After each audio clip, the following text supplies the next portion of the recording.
things I have ever had to do as a parent is step back and allow my children to experience the consequences of their actions. It's not so hard now as they're on the threshold of being in their 40s, but when they were little and even into their 20s and early 30s, I always wanted to warn them and guide them and give them the wisdom of my experience so that they would not have to repeat the same mistakes that I had made. It makes sense, right? I mean, why reinvent the wheel with each and every generation? We've been there, we've done that, and we have the scar tissue to prove it. So wouldn't it be easier to just warn them of the consequences instead of letting them touch the hot stove in the first place? Well, yes, of course it would. Except with my kids advising them not to do something, practically guaranteed that that item would be next on the list of things to try. So I had to learn to back off and leave them to their mistakes. And that was just as hard because then when things would start to fall apart for them, I felt like it was my sacred duty as a parent to rescue them and fix everything, which usually ended up costing me a lot of money. And of course, that wasn't appreciated any more than any of my warnings against the action that had been in the first place. I had a lot to learn as a parent. And it took a whole lot of hurt and frustration on my part before I finally figured out that they had to make their own mistakes, even if the mistakes were ones that could have been easily avoided if they'd just listened to me. And I had to let them deal with the consequences of their mistakes because that was where the learning took place. It's a hard and painful lesson. One that every parent must learn, that as humans, we simply must be allowed to make our own mistakes and suffer our own consequences in order to learn anything. And as we have been making our way through the Hebrew Scriptures these past 3 months, I can't help but notice the same pattern between Yahweh and the children of Israel. From our very first reading back in the Garden of Genesis, all the way up to our reading from Hosea last week, every single generation has rebelled in some way against Yahweh and Yahweh's commands, leaving Yahweh to feel the same hurt and frustration that we as parents know oh so well. God provides a garden with just one rule, and the newly formed humans break that rule. God calls Abraham to found a new nation, and Abraham decides to do it his own way. The people are called out of slavery, out of Egypt, and asked to trust in God's provision. And they grumble and complain and take things into their own hands. And, so the story goes, God promises life, freedom, and provision if only the people will follow a few simple rules. And the people, in general, are selfish, arrogant, and oppressive. And God ends up watching humans make the same mistakes over and over and over again. Last week, Yahweh expressed frustration through a poem. This week, Yahweh sings the blues in a passage known as the Song of the Vineyard. The Song of the Vineyard is a sad love song. It's a song Isaiah sings on behalf of God. It's basically his version of Your Cheating Heart. In it, the owner of the vineyard puts all the love and care and backbreaking labor that he has to give into his vineyard. This is a vineyard that is intended to bear fruit so that the people can eat, so that people can drink. It isn't just for the benefit of the gardener. It's for the benefit of the entire community. So the owner of the vineyard has made every possible preparation for a good and fruitful harvest. He's chosen a good site. He's prepared the land and selected the best plants. And he has arranged for the protection and the processing of the grapes. But what he ends up with are wild grapes, or more literally, stinking things. The owner of the vineyard has done everything that can be done to assure that this vineyard will be a blessing, but despite all of his attentiveness, the vineyard does not produce good grapes as it should. There is no abundant harvest. And it just doesn't make any sense. Good grapes don't decide to disobey the gardener and grow into wild, bitter grapes. Then why would they anyway, when they could be fine wine? But, of course, this story isn't about grapes or wine. It's about us. God looked for justice, but saw bloodshed. God listened for righteousness, but heard a cry of oppression. God wanted justice and righteousness, yet all we have managed to offer so far is a harvest of bloodshed and oppression. Year after year, generation after generation, we live for ourselves instead of sharing a harvest of justice with the world. The Song of the Vineyard speaks in dramatic terms about a God whose hopes and expectations are disappointed. So deep is this disappointment that God breaks into sorrowful outcries. What else could I do for my vineyard that I haven't already tried? Like a wounded and exasperated parent, God throws up holy hands in the air, frustrated by the lack of response to God's tender care. The work seems to have been all in vain, and God is ready to give up on that vineyard, to remove the hedges that protect it, and let the vineyard fend for itself. Wants to grow wild? Go ahead, the owner says in frustration. The vineyard is a deep and bitter disappointment. The details of the oppressive conditions are evident as chapter 5 continues to unfold, joining house to house and adding field to field, thus displacing poor farmers from their land and resulting in both homelessness and hunger. Excess greed and conspicuous consumption are supported by corruption and manipulation of the legal system. And as we look around us, we see clearly that injustice still persists. Just look at our own legal system and see who suffers the most and who is let off easily. Just reflect on the disparity of wealth and the inequality of our healthcare system in America. Just hop onto social media or venture with fear and trembling into a store on Black Friday.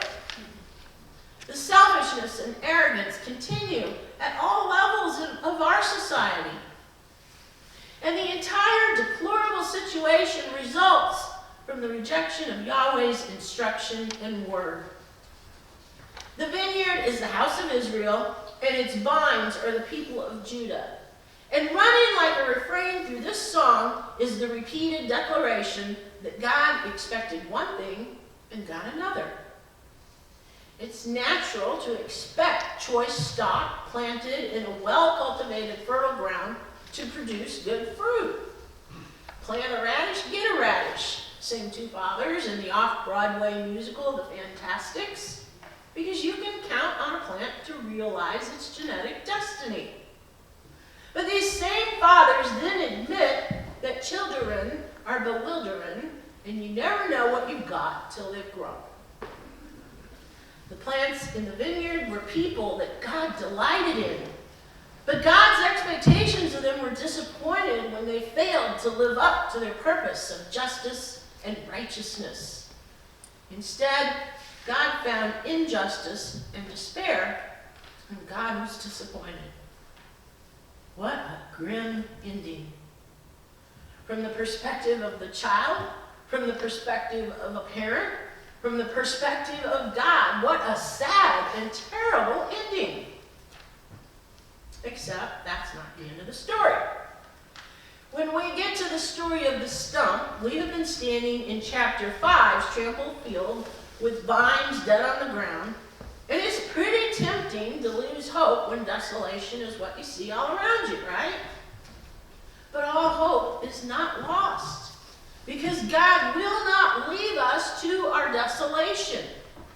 A shoot shall come out of the stump of Jesse, and a branch from its roots.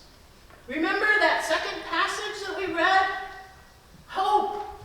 Someone comes who will change everything. Someone will come who will be empowered by the Lord to bring justice and righteousness and goodness. The poor and the needy will finally find justice. The wicked will finally be brought down. No passage initiates the Christmas season more than this passage. This hint at a coming change cracks open the door. It's a taste of Advent before Advent. It's a peek at the Messiah before Jesus is born Messiah. And it's a vision of what we earnestly desire and hope for and crave, but has not yet come to be. I have learned in my role as a parent that for whatever reason, my children must learn through their own experiences. They must be allowed to make their own mistakes, and they must assume the burden of their own consequences. But I would never in a million years walk away from them for good and leave them to their own desolation. I might let them stew in it for a while, but I would never walk away for good, and neither will God. We watch our kids make poor choices, and sometimes maybe the best thing to do is to destroy the vineyard.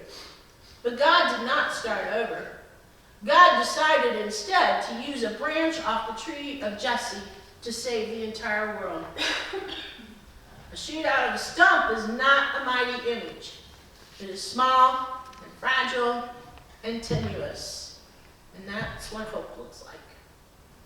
God's love song has many verses. We don't have to sing them all at one time. We just get to sing the verse that God has given to us to sing.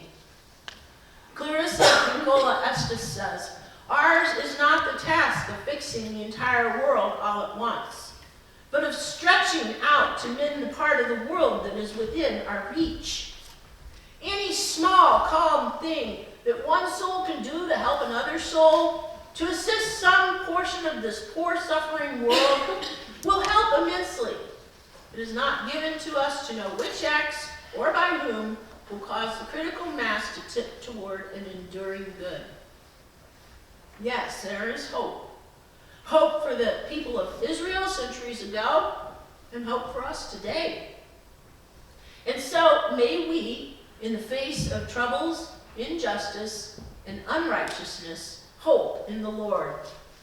May we wait for it and hold on to it, and may we have the patience of God to let our kids make mistakes, even when we know better. May it be with you all, according to God's word. Amen.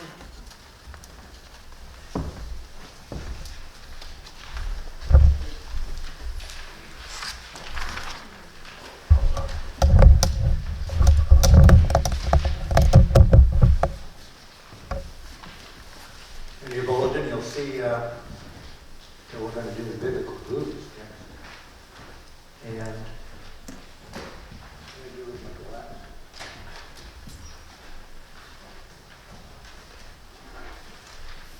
Oh. Okay.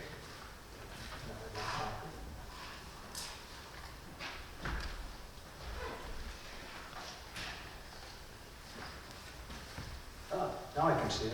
Okay, singing the blues. The last verse, Lord, we believe. That's the only part you guys got. And I'll let you know when.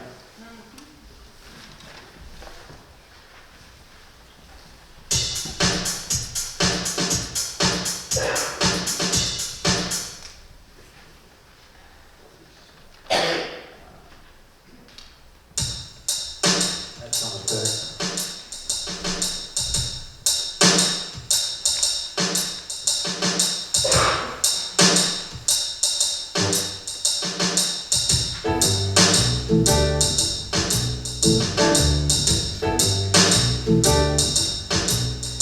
Singing Matthew, Mark, Luke, and John, biblical blues.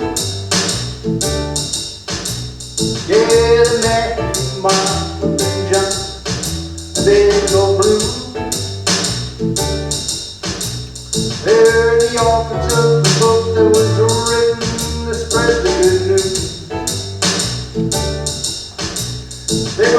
Jesus the man who was born for you, for me.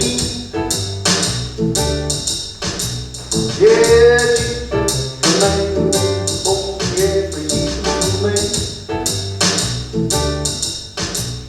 Who taught us all just how living life should be.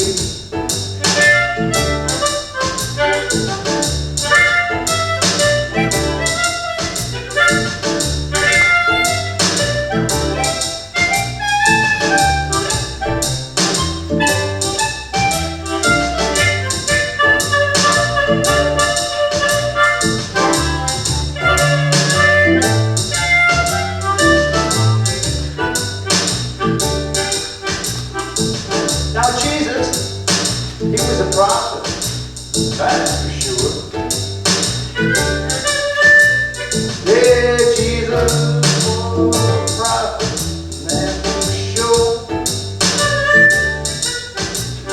And he proved to be the one who could all endure.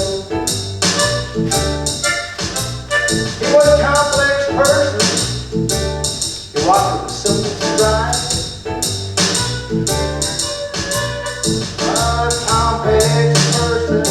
Walk with a simple stride, but he told her something man that touched his life.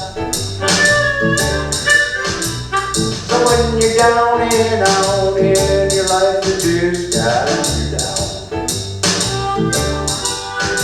So when you're down and out in your life, it just got you down.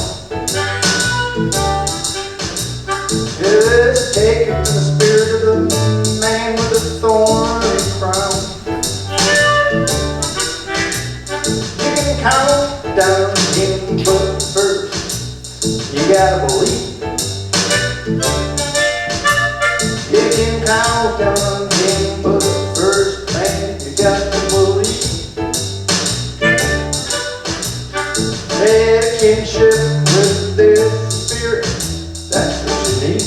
Okay, we're all do this now. So come on now, help me sing it. Lord, we believe. Lord, we believe. Yeah. So come on now, help me sing it. Lord, we believe. Lord, we believe. That's your part. It's the biblical blues that we're singing. Lord, we believe. Lord, we believe. Lord, I believe. Lord, we believe. Lord, we believe. Lord, I believe. Lord, we believe. Lord, we believe. Lord, we believe. Lord, we believe. Lord, we believe. Yeah, Lord, we believe. That's like Pastor Joylynn. Lord, we believe. Lord, we believe. Lord, we believe.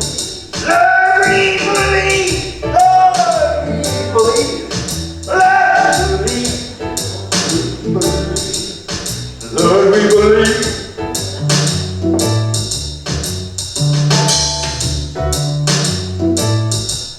It's the biblical blues that we're singing. Lord, we believe.